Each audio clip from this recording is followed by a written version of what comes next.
Chào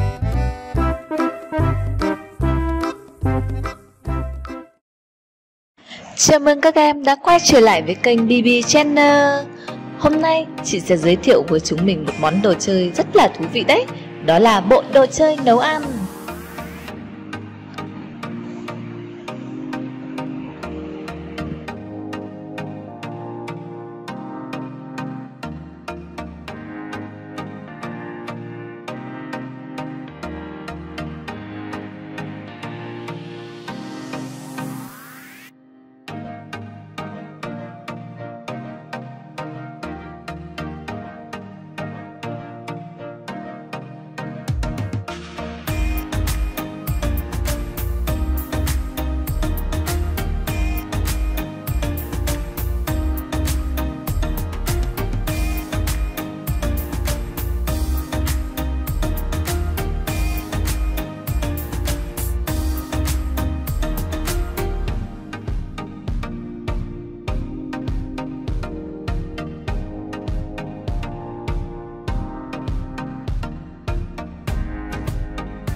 Bộ đồ chơi nấu ăn này rất là thú vị phải không các em?